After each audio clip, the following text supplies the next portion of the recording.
Today we're going to talk about the events that are occurring at the neuromuscular junction that are going to lead to muscle contraction.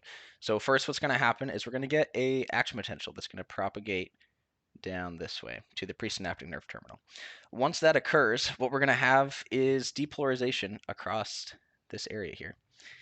And once that happens, we're going to get an influx of calcium through its channels here. But once calcium reaches in here, we're going to get an additional supply of calcium in here.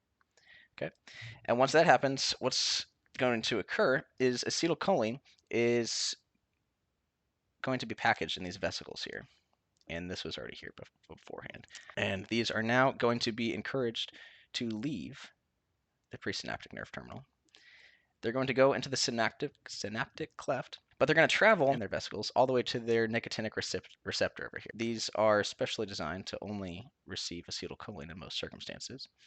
And once acetylcholine binds, we're going to get a conformational change at this receptor here. And keep in mind that normally we've got a pretty high concentration of potassium in here and a generally high concentration of sodium in the synaptic cleft. Once we get this conformational change, though, the permeability of both of these substances is going to drastically increase. So now potassium is going to leave and sodium is going to enter.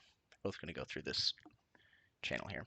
And at some point, we're going to reach depolarization. Once that depolarization occurs, we're going to get propagation of that action potential all along this motor end plate. And it's also going to continue to other motor end plates. That action potential is then going to travel to the skeletal muscle and cause muscle contraction through a series of other events that aren't talked about here. But this is going to continue to happen as long as acetylcholine is bound right here. In the beginning, that's a good thing, but we don't want muscle contraction and depolarization to continue to happen or to continue to be in that state. So what's going to happen is we're going to get a substance that's called acetylcholine esterase. We're going to note it like this. He's going to come in here and grab these acetylcholines. Okay, so he's going to absorb those guys, take them over here. And once those leave, that conformational change is undone, and now no longer are sodium and potassium switching places. So that's going to cut off our depolarization. That's all fine, but we would like to be able to do this process again should we get another action potential. So these vesicles have been depleted back here, and now acetylcholine is going to come over to here, and we're going to lose our acetate along the way. He's going to get plucked off. But choline is going to continue to go this way. And now, choline as well as sodium are going to get pushed back into the presynaptic nerve terminal. So now, these acetylcholines and their vesicles that had left, so they're no longer there, are going to get repackaged back into acetylcholine. And the best part about all this is it's a very interesting process and it's sort of a domino effect. But some things we have to think about that there's also a lot of places where things can go wrong. One thing that we've talked about is botulinus toxin, which would block the release of acetylcholine from that presynaptic nerve terminal. So that would act right here. This is where we get the toxin. And if we never get that release of acetylcholine, if that never happens, it can never reach its receptor over here, and we don't get the depolarization over at the motor end plate, which would cause paralysis depending on its dose.